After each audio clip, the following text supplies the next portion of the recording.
Representative Trevor Lee, and I represent District 16 here in the state of Utah.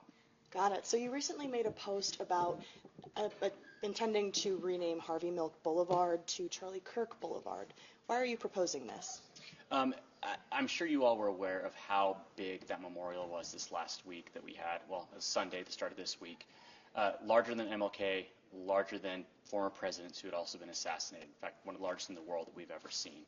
The impact that has had, specifically because the assassination was here in the state of Utah, puts a lot of symbolism and relevance to our state that I think the vast majority of Utahns would agree with would be a very important thing for us. Have you filed that bill yet? Yes, I have. Okay.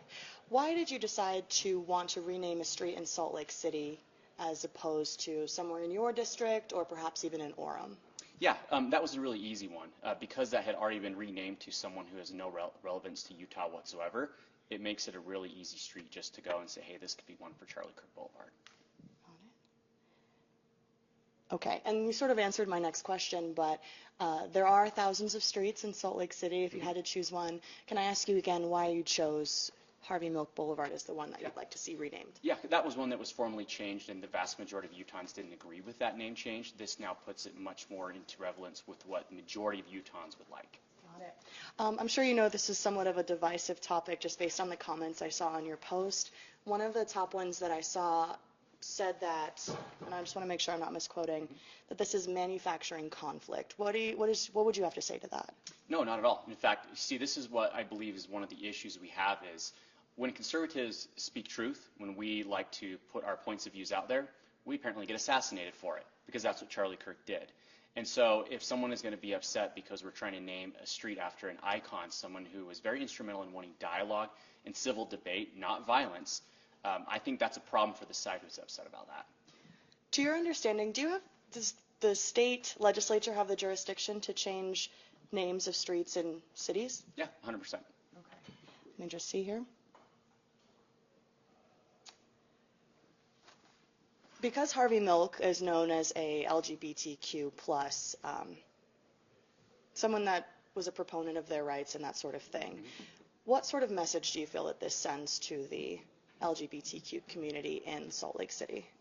I don't feel like that's relevant to the entire state of Utah. I feel like you have activists who are trying to push something and an agenda, and that's why they named the street, and most people don't like that nor agree with that name. Okay. And one last question for you. Obviously, there is divisiveness on this, but I've heard reaction on both sides of how people are feeling about this. What message would you like to say to your constituents and people in Salt Lake about why you're trying to get this change? Yeah, this is a great way to honor Charlie Kirk. The man was killed and assassinated in our state.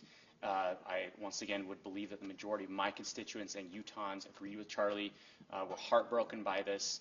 I would consider Charlie a good friend, and this is something that I think would be a great way to honor him and to have a street in the state of Utah, the place where he was assassinated, named after that icon. Okay. And just to ask one more time, wouldn't this be better suited in Orem where that took place? No, there's not a lot of streets in Orem that I'm aware of that have been changed. And so this is one specifically that was changed that a lot of people were upset about. And so now we're going to something that is much more relevant to Utah and also is going to have vast approval for it. Okay, thanks. That's all I have. I have a quick question for you. You brought up this point multiple times. Is there a certain merit to a street that has had its name changed that makes it easier to change it again versus, say, 700 South or something like that where it's a numbered street? Yeah, and that's what plays into this. It's a street that's already been changed, right? If it was still 9 South, it probably wouldn't be that one.